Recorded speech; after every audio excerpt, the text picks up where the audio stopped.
이목집중 화제 만발. 한 주 동안 뜨거웠던 핫한 소식들. 알찬 정보로 건강 레벨 올리고 핫뉴스 브리핑. 와우, 여름이다! 빠바바밤.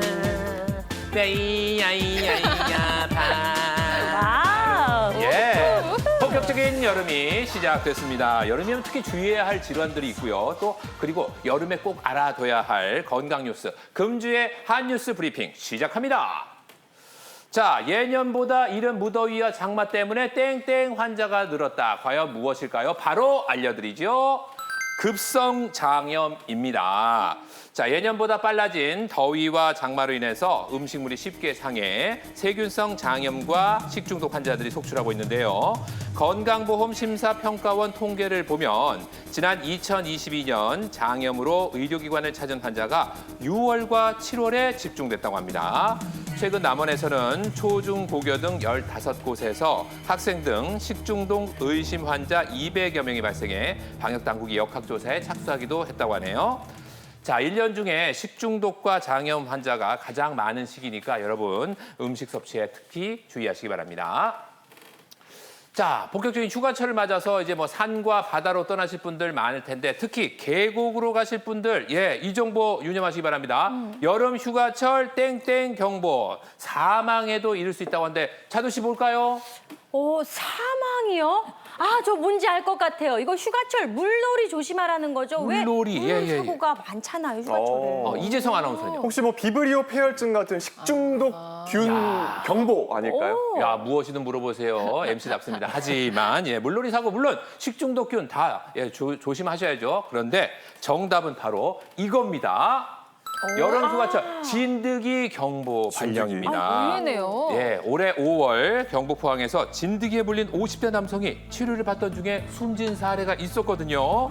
진드기에 물리면 중증 열성 혈소판 감소 증후군인 SFTS가 생길 수 있어 이렇게 위험해질 수 있다고 합니다. 사람뿐만 아니라 반려동물이 산책하면서 몸에 붙어 사람에게 옮겨오는 경우도 있다고 하거든요. 진드기에 물리면 어떤 증상이 있는지 또 어떻게 예방을 해야 하는지는 오늘 방송 끝까지 보시면 저희가 자세하게 알려드리겠습니다. 자, 우리 자두 씨는 혹시 네. 복용 중인 약이 있을까요? 저는 아직 약은 먹지 않는데 저희 부모님이나 주변 어르신들 보면은 뭐 고지혈증 약, 혈압약 이런 거 한두 개쯤은 다 드시던데요. 왜 나이 들어서 약 한두 개쯤 안 드시는 분 안 계시잖아요. 그렇긴 하죠. 예, 많은 전문가들이 특히 올 여름은요 최악의 폭염이 될 거라고 전망을 하고 있는데 찌는 더위에 만성 질환약 조심하라입니다. 자, 여러분이 먹고 계신 이 만성 질환 약들이요 오히려 여름에 온열 질환에 더 취약하게 만들 수도 있다는 이야기가 나왔습니다. 국민 7명 중 1명이 먹고 있는 것으로 알려진 고혈압 약도 그럴 수 있다고 하는데요. 자, 구체적으로 어떤 약들이 그런 건지는 또 잠시 후에 자세히 알려드리도록 하겠습니다. 자, 이상 핫한 여름을 맞아 준비해본 여름 건강 뉴스 핫뉴스 브리핑이었습니다. 빨리 떠나자. 어디로 가려고요? 방송해야죠. 네. 핫뉴스 브리핑.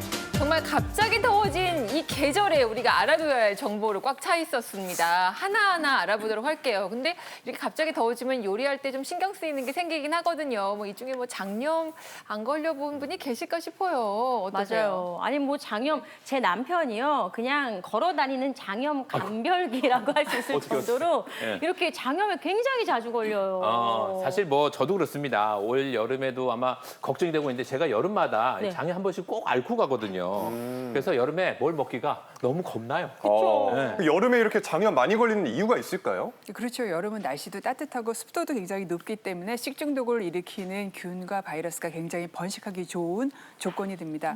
하지만 여름철에 이렇게 장염이 생기는 거는요. 오염된 음식물뿐만이 아닙니다. 우리가 더우니까 물놀이를 막 가잖아요. 수영장도 가고 계곡도 가고 바다도 가는데 이때 물이 오염돼서 장염을 일으키기도 합니다. 주증상은 토사강난이죠. 토하고 설사하고 배 아프고 하지만 대부분의 경우에는 수분 보충만 충분히 잘 해주시고 잘 쉬시면은 저절로 회복이 됩니다. 하지만 주의하실 분들도 있어요. 아무래도 유소아나 고령의 노인들, 기저질환이 있거나 면역이 떨어지신 분들은 조금 더 증상이 심할 수가 있기 때문에 처음부터 열이 나는 장염 이거 좀 주의하셔야 되고요. 그다음에 굉장히 복통이 되게 심하거나 혈변이 나오거나 아니면 구토가 굉장히 심한 경우에는 집에서 견디시지 마시고 반드시 병원을 방문하시는 게 필요합니다. 네, 그 장염 얘기 나오면요, 우리 뭐 직장 동료들 같이 이제 점심시간에 이제 밥 먹잖아요. 네. 근데 누구는 장염 걸리고 맞아요. 누구는 안 있어요, 걸릴 때 있어요. 있어요. 있어요. 예, 그래서 뭐 예. 선배는 괜찮아요. 저는 3일 동안 화장실을 뭐 이런 얘기도 하고 이거 왜 그런 거예요? 예, 흔한 일이죠. 사실 그 똑같은 음식을 먹더라도 물론 원인이 되는 그 오염된 음식을 많이 먹고 적게 먹은 사람 그런 개인적인 차이가 있기도 합니다. 하지만 또 하나 중요한 게 바로 장내 면역인데요. 이 장내 면역이 높고 낮은 거에 따라서 증상이 차이가 나서 장내 면역 수준이 높은 분은 그냥 가벼운 불편감만 느끼는 분도 있고 심한 경우에는 막 구토, 설사, 탈수까지 이루어지는 그런 경우도 있습니다.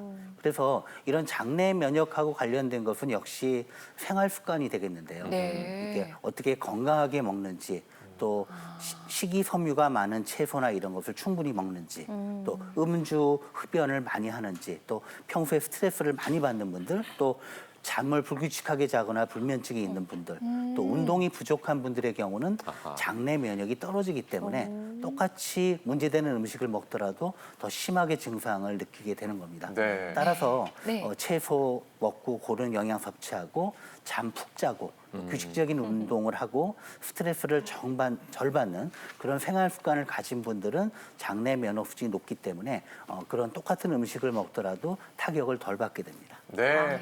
특히나 여름이면 먹는 거 조심하라고 주변에서 많이 네. 얘기하잖아요. 그렇다면 장염을 예방하기 위해서 어떤 음식을 주의하면 좋을까요? 네, 제가 작년도 우리나라 식중독 통계 자료를 보면서 말씀을 드리도록 하겠습니다.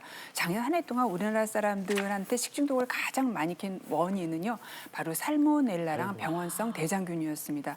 각각 2,000건이 넘게 발생을 했어요. 1등은요, 이 중에서 살모넬라 식중독입니다.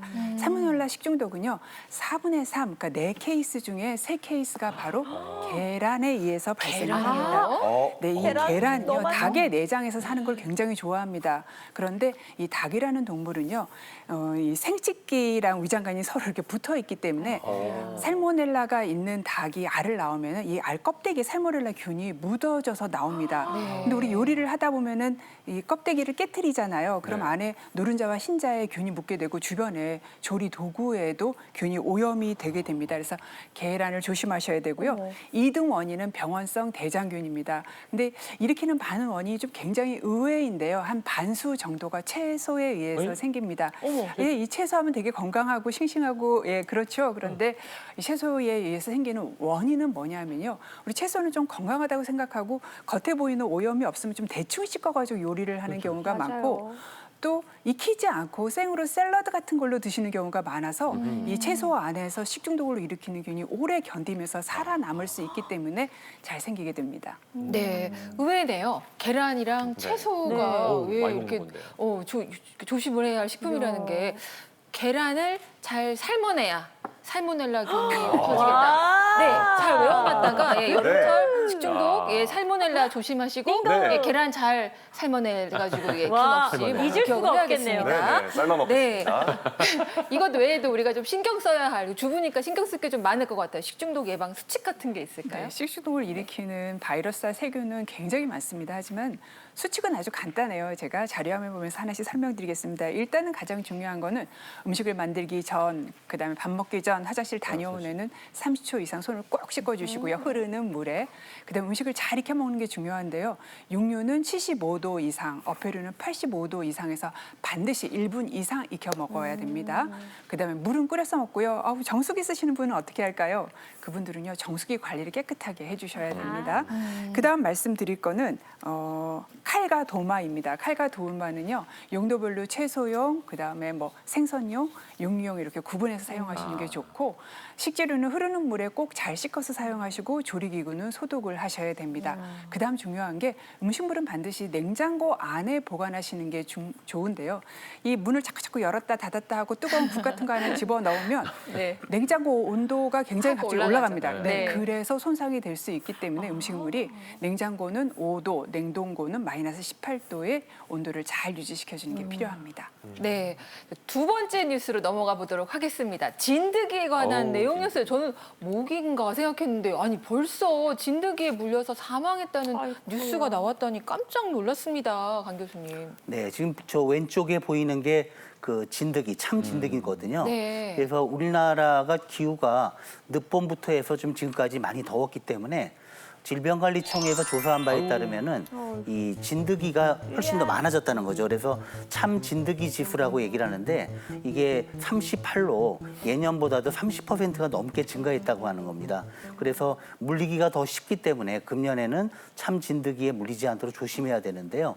왜냐하면 여기에 물리면은 여러 가지 세균이나 바이러스가 인체에 감염이 되는데 중증 열성 그 혈소판 감소 증후군이라든지 또 라임병 같은 그런 감염병이 생길 수가 있기 때문입니다. 아, 그래서 요즘 언론에서 네. 그 살인 진드기다 이런 맞아요. 말까지 지금 나오고 있는 거잖아요. 맞아요. 어우. 살인 진드기 이름만 들어도 굉장히 공포스러워요. 이게 왜 진드기에 물리는 게 뭐 치명적인 건가요? 말씀드린 중증 열성 혈소판 감소 증후군 말이 되게 어려운데요. 좀 쉽게 풀이하면은 굉장히 열이 많이 난다. 중증 열성, 그다음에 혈소판이 떨어지는 질환이다 이런 뜻입니다. 국내에서는 2013년에 첫 환자가 보고되었고요. 작년까지 무려 1,900명이나 걸렸습니다. 이 중 사망자가 355명이 나와서 치명률이 20%입니다. 이렇게 치명률이 높은 이유는 아직까지 별다른 치료제도 없고 예방할 수 없는 백신도 없다라는 것이 가장 큰 문제입니다. 바이러스에 물리게 되면은요, 한 1주 내지 2주의 잠복 기간이 걸리고 난 다음에 그다음에 이제 열이 고열이 납니다. 그러면서 소화기계 증상인 구역구토, 설사, 복통 같은 것이 생기게 되고요. 시간이 지날수록 온몸의 장기 기능이 떨어지게 되면서 또 신경학적 증상으로 두통이라던가 아니면 경련이 올 수가 있고 혈소판이 감소하기 때문에 잇몸 출혈 같이 여기저기 출혈도 생깁니다. 심한 경우에는 혼수로 이행되면서 사망할 수 있습니다. 그러니까 물렸을 때 치료 약도 없고 예방 백신도 없기 때문에 일단 물리지 않기 위해서 조심해야겠습니다. 맞습니다. 물리지 않기 위해서 예방하는 방법은 뭐가 있을까요? 예, 맞습니다. 그래서 이 중증 열성 혈소판 감소 증후군은 물리지 않도록 조심하는 게 제일 중요한데요. 자, 화면을 보면서 하나하나 설명을 드리겠습니다. 우선 그 풀숲이나 이렇게 나무나 이런 게 많은 데 들어갈 때는 물론 좀 덥긴 하지만 긴 소매, 긴 바지, 또 목이 긴 양말을 착용을 해서 피부가 노출되는 부위를 줄이는 게 가장 중요하고요. 그다음에 풀바지에 옷을 벗어나거나 또는 그대로 누워있게 되면은 진드기한테 물릴 확률이 높겠죠. 예, 또 돗자리를 사용할 경우에도 돗자리를 바로 그냥 접지 말고 잘 씻어서 말리지 않으면 그 안에 진드기가 있다가 나중에 문제를 일으킬 수도 있다는 거죠. 예, 또 다음에 화면을 보시면 그 이외에도요. 사실 등산로를 벗어나서 다른 길로 나는 여기로 갈게 하면 안 되는 게 사람이 많이 다니는 길보다 처음 들어가는 쪽에 진드기가 있을 확률이 더 높거든요. 그렇겠네요. 그리고 진드기가 붙어 있을 수 있는 뭐 야생동물하고 귀엽다고 접촉하지 마실 것 중요하고요. 집에 돌아오시면은 입었던 옷가지를 잘 털고 세탁해서 내 옷으로 또 진드기가 들어와가지고 집안에서 나를 물지 않도록 하는 건 역시 중요하겠습니다. 야, 지금 잠깐 겁이 나는 게 저는 사실 한강변에 이렇게 돗자리 깔고 누워가지고 유유자적 즐기는 거 좋아하는데 아니 이럴 때에도 혹시 진드기에 물릴 수 있나요?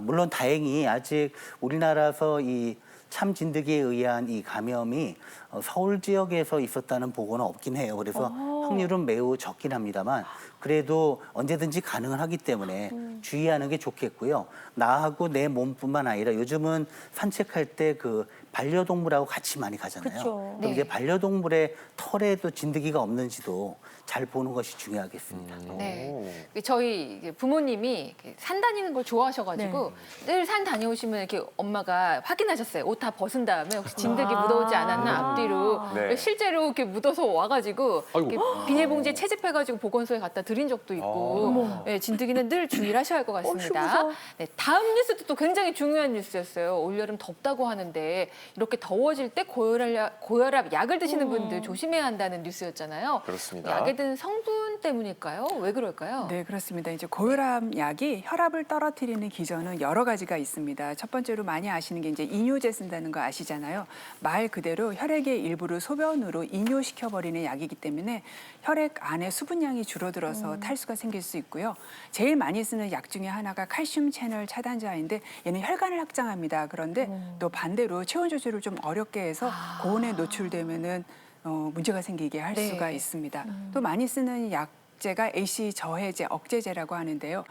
이 약제 계통의 약물은요, 우리가 이렇게 목이 마르면 목마름을 느껴서 물을 찾게 되잖아요. 네. 근데 네. 이 목마름을 좀 덜 느끼게 합니다. 그래서 필요한 순간에 물을 잘 못 마시게 하기 때문에 탈수를 유발할 수 있고요. 베타 차단제라는 약물도 많이 사용하고 있는데 왜 혈압약 중에서 맥박 떨어지는 약 있잖아요. 그게 아. 베타 차단제입니다. 베타 차단제 역시 땀의 분비를 억제시키기 때문에 체온 조절을 좀 어렵게 할 수 있습니다. 하지만 저희가 외래에서 여름에 고혈압 환자한테 생기는 가장 큰 문제는 이런 약들에 의한 직접적인 부작용보다는요. 고혈압 환자가 아이러니컬하게도 저혈압이 돼서 고생하는 경우가 굉장히 많습니다. 일단 혈압약을 기본적으로 먹고 있으니까 혈압이 잘 안 올라가는 상황이에요. 이런 상황에서 내가 굉장히 더운 순간에 노출이 되면 혈관이 확장되면서 혈압이 떨어지거든요. 다시 한번 좀 혈압이 떨어지죠. 또 여름에 더워서 입맛이 떨어져서 음식을 잘 안 드시게 되면은 이러면 같이 음식이랑 들어와야 되는 소금이 덜 들어오게 되니까 또 혈압을 떨어뜨리게 돼서 심한 분은 굉장히 기력이 쫙 빠지고 막 어질어질하다 이렇게 얘기를 하시고 심하면 낙상을 하거나 실신을 하시는 경우도 있습니다. 야, 그러면은 고혈압 드시는 분들만 조금 신경 써서 이렇게 수분 섭취하시면 되는 건가? 뭐 다른 약 드시는 분들은 괜찮을까요? 그러게요. 저희 남편 같은 경우는 가려움증이 있어서 이렇게 알러지 약을 알러지 자주 약. 먹거든요. 괜찮을까요? 예, 사실 그 자두 씨 부군께서는 또 여름에 주의를 하실 필요가 있는데요. 사실 더우면은 땀을 흘려가지고 체온을 낮춰서 체온을 조절을 해야 되는데 이 항히스타민제라는 알레르기 약이 땀을 배출하는 거를 막아요. 그렇기 때문에 더울 때 더위를 더 타거나 체온이 올라갈 수가 있다는 거고요. 그 이외에도 또 항정신병 약 같은 경우도 마찬가지로 땀 배출을 막는 효과가 있고요. 반면에 우울증에서는 사만개 항우울제라든지 또 갑상선 수술을 받았다던가 갑상선 염후에 갑상선 호르몬 드시는 분 꽤 있거든요. 그게 만약에 용량이 과할 경우에도 땀의 배출이 많아지기 때문에 그 역시 문제가 될 수가 있겠습니다. 네. 그런데 말이죠. 저희가 처방받은 약을 임의로 중단하지 마실 것을 항상 말씀드리잖아요. 네. 이 약도 여름이라고 그냥 끊으면 안 될 것 같은데 이럴 땐 어떻게 하면 되나요? 네, 이제 항상 부작용에 대해서 설명하면서 드는 우려가 이렇게 방송 보시고 부작용 걱정돼서 그냥 약을 확 끊어버릴까 봐 사실 말하는 의사들은 다 아마 걱정을 하고 있을 것 같습니다. 네. 절대로 약을 그냥 끊으셔서는 안 되고요. 약은 따박따박 드시고 이렇게 더운 여름철에는 첫 번째 수분 보충이 충분한지 항상 신경 쓰세요. 두 번째 날을 너무 더운 곳에 지칠 만큼 오래 두시지 않고 더위에서 좀 피해 계시면 됩니다. 네.